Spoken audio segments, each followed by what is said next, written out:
and welcome to the Committed Lifestyle Podcast. I'm your host, Jody, and each week we're going to be diving in deep, covering all things that help you step up your game, master your mindset, and help you commit to creating the life you desire. So if you're ready for that, let's get started.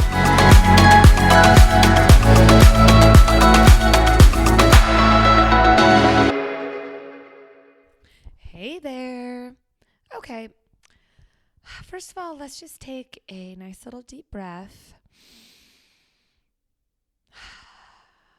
Yeah, because you know what? It feels good to be calm. It feels good to be low in stress. It feels good to not be overwhelmed, right?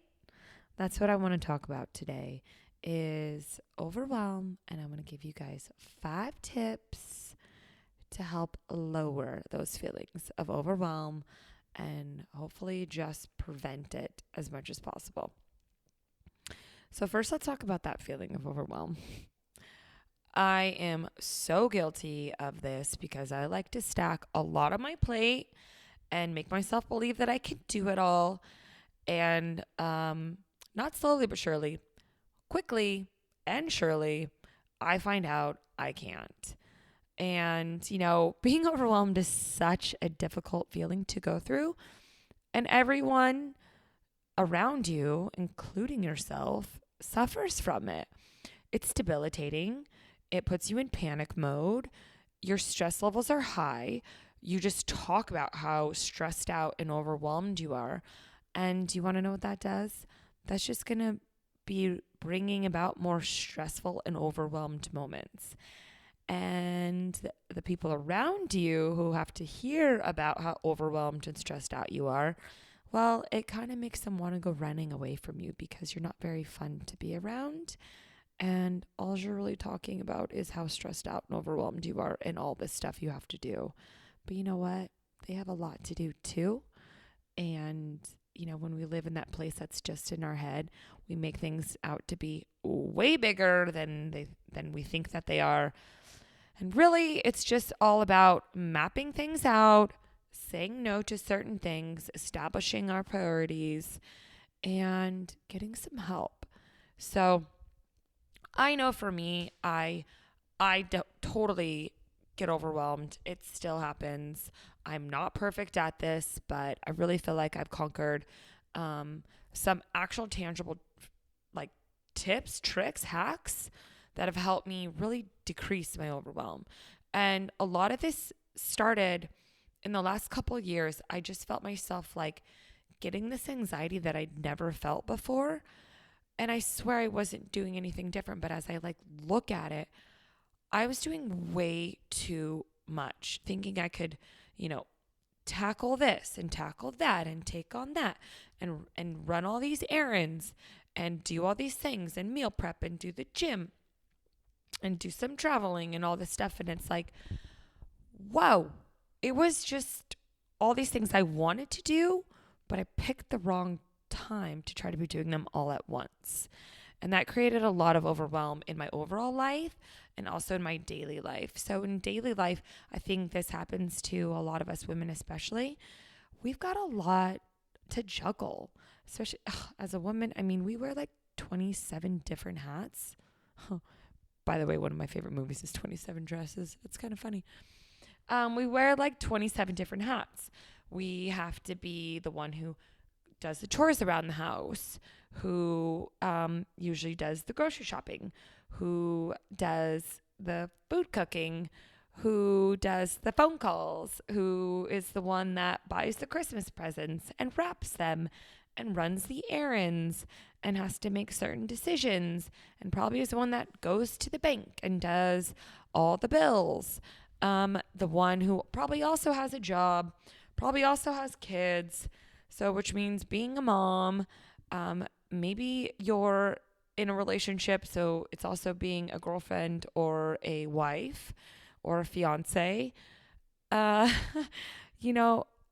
so many things. Oh, not to mention going to the gym, taking care of yourself. So personal upkeep, wanting to read that book, wanting to, when it comes to planning your trips, you're the one that has to do the planning and the booking. Do you guys know what I'm talking about? Does this sound familiar? I mean, women wear a lot of hats. Men, not to say you don't, but only as a woman, I only know my side.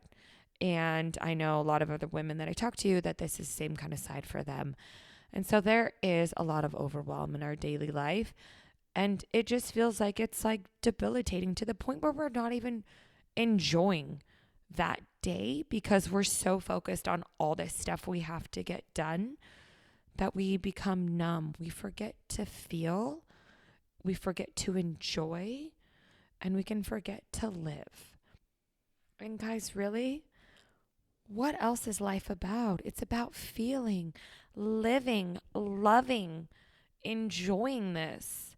Like, yes, we have things to do and accomplish, but the last thing we should ever do on a daily basis is forget to feel. And really, you guys, I mean, what else is the point of living? It's one of the reasons why we're on this earth. We're meant to feel, to love, to enjoy, to be happy, to find gratitude in things.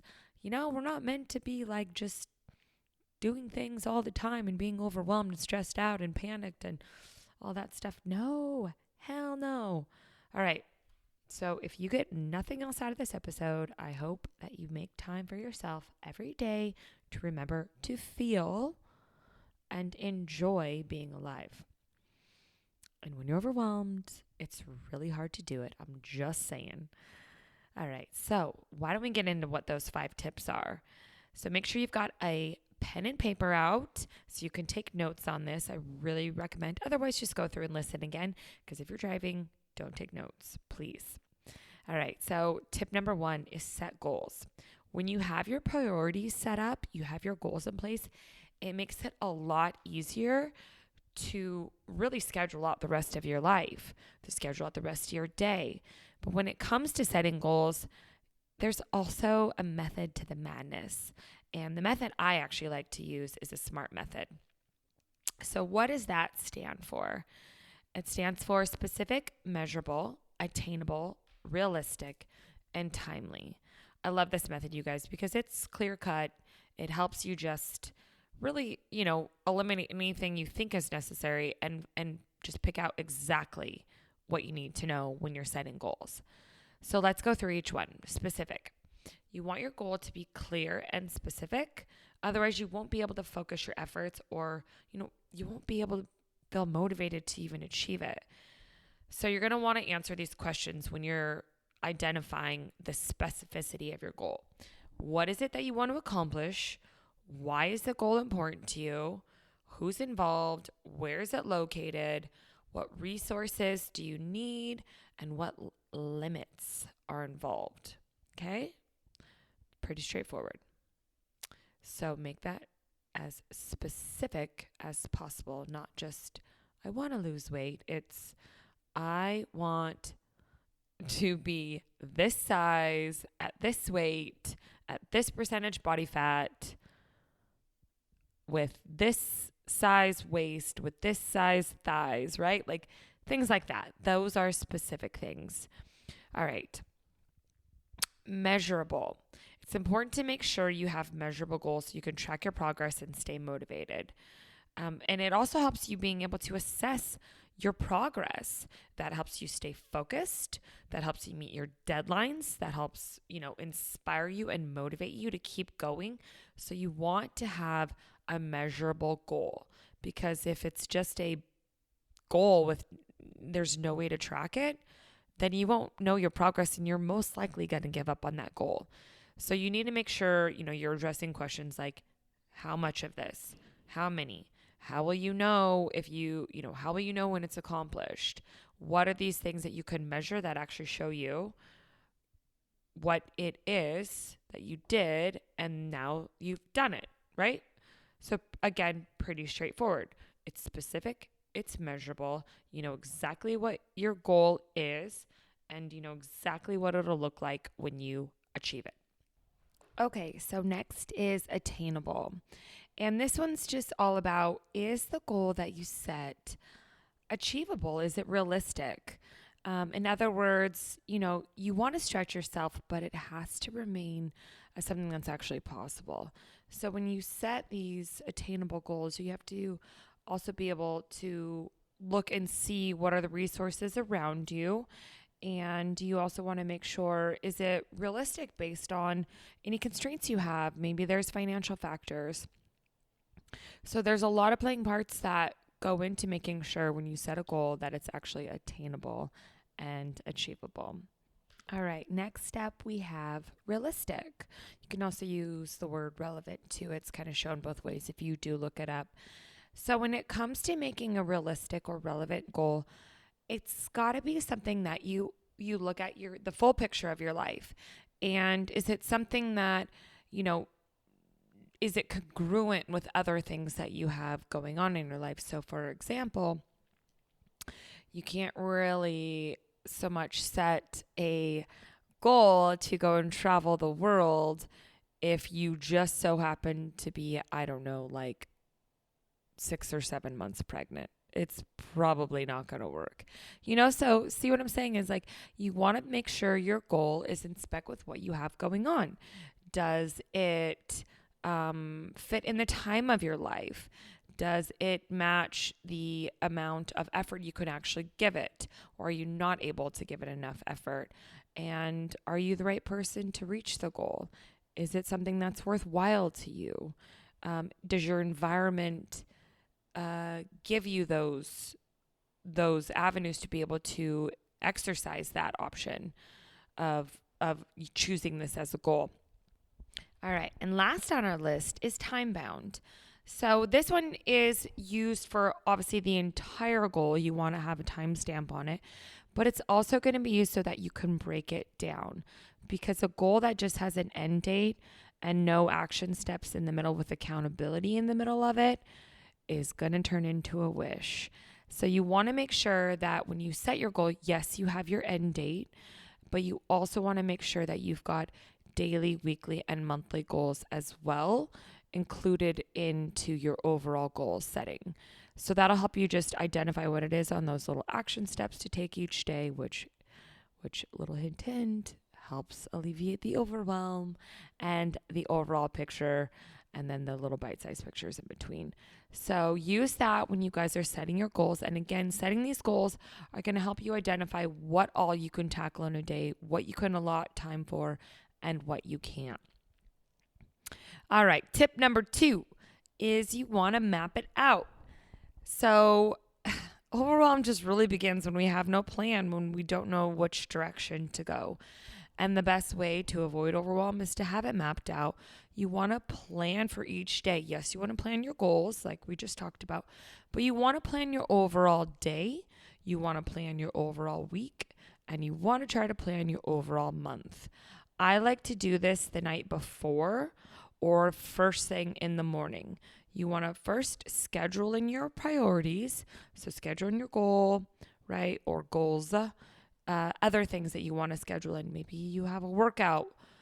Schedule it in. Don't just say, I'm going to go to the gym. What time are you going to the gym and for how long, right? Schedule in your work day. If you have a job, you're going to be at your job from this hour to this hour. If you're building a business, schedule it in.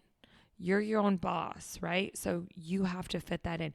If you have an appointment, let's say you have a nail appointment, you already know you're going to be there from this time to this time. You want to treat the rest of your life like it's appointments and like it's a job. It needs to all be scheduled in, mapped out. The leftover time allows you to fit in things that will fit in there, and that makes sense. And then also you want to make sure that you buffer in time for switching from things. So for example, you're leaving the gym and you're going to go home and make dinner, and you're doing this all straight from work. Well, you need buffer time in between all of that. You can't just assume that you're going to go from 0 time in between from work and just automatically make it to the gym. No, it doesn't work like that. You need to have time to drive to the gym, change, then go do your workout, drive home, change, clean up your stuff from the day, make dinner, and then, work on those other things that you have planned. So think of it like that. Create a little bit of buffer time so that you are not cutting yourself short in the areas that you want to be giving the most of your time to. Tip number 3, and guys, this is one of my favorites. Get help. Don't try to do it all on your own. I know you're capable of doing it all on your own. You are. But how is it working out for you? This place of overwhelm, it's not fun. It runs you ragged. It's exhausting. You kind of do a lot of bitching and griping and just kind of, ugh. Yeah, that's how I feel when I try to do it all on my own too often. So you can either ask for help. Maybe there is someone in your family or your significant other that can help you. Or if you don't have any of that, if you are living alone or you don't know anyone around you to ask for help, hire help. I do it. I absolutely love having someone help me. So when it comes to certain things like cleaning the house and prepping food, ask for help on that, you guys. It's like you can hire people for cheap to do this stuff. Maybe it's running errands. Maybe it's doing some bookkeeping. I don't know what it is for you, but there are cheap resources out there that you can get on Fiverr. You can get on certain platforms to hire help for around the house. You could ask someone you know. People need the extra money. You can pay them cheap, like $10 to $12 an hour to be doing little things. You can do stuff that will help you in the long run make more money, create more happiness, create more stress. And if that having them do that thing isn't making you more money, well, is it worth your happiness though? Is that price you're paying, is that worth less stress? Yes, absolutely. So sometimes you need to make sacrifices. And also you're getting time back. Don't forget that one. Time is priceless. So you can always just delegate out these simple tasks that need to get done and suck your time dry. If you've got a husband or a boyfriend or a girlfriend, ask them to help you. They're probably more than happy to. They just need to know what you need help with. Thing number 4 is to say no. Yes. Can I get an amen? Just say no. Let's bring it back. Let's bring it back Dare style. Get the t-shirts made. Saying yes to everyone and everything causes unnecessary stress. It causes burnout, and that is a huge cause for overwhelm. I know in my 20s, especially, I was notorious for being like the yes to everything because I wanted to explore. I wanted to see what I like, what I didn't like. I wanted to try to fit in. I wanted to impress people. I wanted to just do it all. And as I went through that phase in my life of trying to be there all the time and do everything all the time, I realized, you know what, there's other things that are more important to me. And I found my preferences. And one of my preferences is having time and just doing things that I really enjoy and not doing things that I don't. Eliminating as much off of my plate that I can and adding on just the things that make sense for me and that I can give time to and also just help me, have more time with my friends, with my family, with the people that are important to me. So say yes to the things that are a hell yes for you and say no to the things that are a hell no to you, that suck your energy, that suck your time, and that you can delegate off to somebody else. Also, when saying no, it's not just to other people and things. You guys, we also have to say no to ourselves sometimes. So, what is an example of that? Well, let me tell you. Here's a couple. 1, say no to online shopping. If it's not in the time frame that you're allowed to get on Amazon and go do some online shopping, you need to say no to yourself and you need to catch yourself. Okay, and how about saying no to go and doing research right there in that instant on something that has sparked your interest and you feel like you have to do it?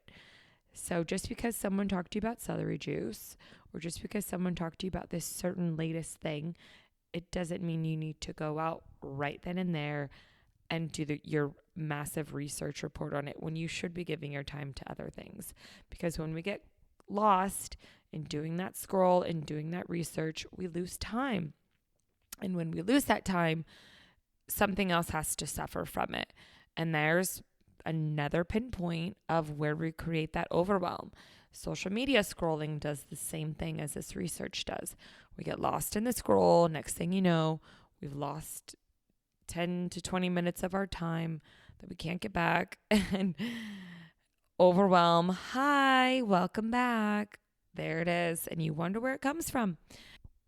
All right, last and final tip for how to beat overwhelm. Go solo. Yes, I love this one. Sometimes all we need to be able to relax our overwhelming thoughts is some deep breaths and some quiet time. Like that literally can be life-changing. So some things you can do. One, you can just totally be by yourself. If you're a mom, maybe it's sitting in the car or sitting in the closet and taking some deep breaths.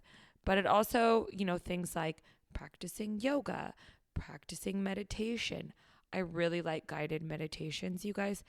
I haven't mastered being able to stop my thoughts or slow them down when there's nothing playing. But guided meditation all day long, that's my jam. Find your groove when it comes to those certain practices. I love yoga. I think yoga is so stress relieving. And it really, whenever I walk into a class and I need some clarity and I need to calm the F down, yoga saves my life. I come out of there feeling like, holy crap, what was I freaking out about? We got this. There's no right or wrong way about going solo. I recommend a couple different things. I think you need to make solo time for yourself daily, even if that's just 10 minutes. Carve out that time and just do it for yourself. If you can give yourself a little bit more time, that's better, because then everyone around you wins and you'll just be more at peace. I also think each month or each week, depending on what your whole entire life looks like, schedule in solo time at a bigger chunk for yourself. So maybe it's going and getting a massage. Maybe it is a weekly yoga practice. Just basically something where you're giving time just to yourself and nobody else. So find what that is. It could be a variety of things. I'm not here to tell you, it has to be this or it has to be that. But make sure you make yourself a priority, and your entire life will thank you for it. And as a little bonus tip for you guys, this one is also a winner. CBD. If you haven't ever tried it, I 100% encourage you to give it a shot. If overwhelm, anxiety, stress is something that is a constant for you, I know for me, CBD has been game changing. I just can't even speak enough good things about it. It is incredible what it has done for my feelings of overwhelm and anxiety. There's some mornings that I still wake up with a feeling of anxiety and overwhelm, and holy shit, I have so much that I need to do, want to do, have to do, and how am I going to do it all? And put a little dropper of that goodness under my tongue. Next thing you know, I'm just feeling like, wow, we got this. So it's incredible. I have a company that I absolutely love.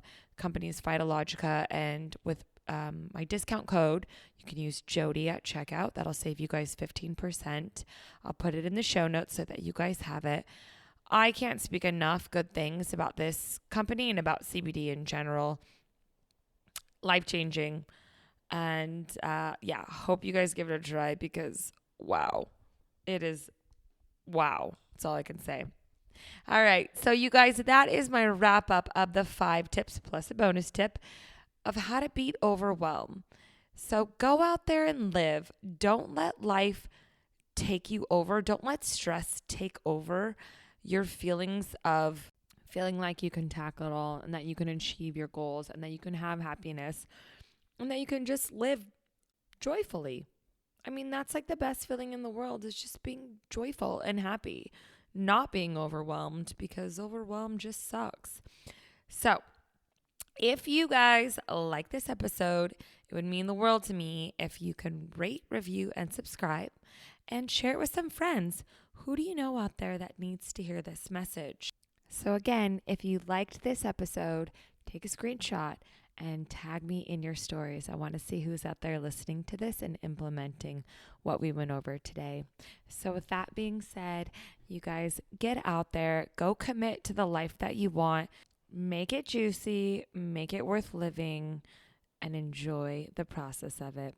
One life to live, no regrets. All right, until next time, you guys, you know I love ya. Take care.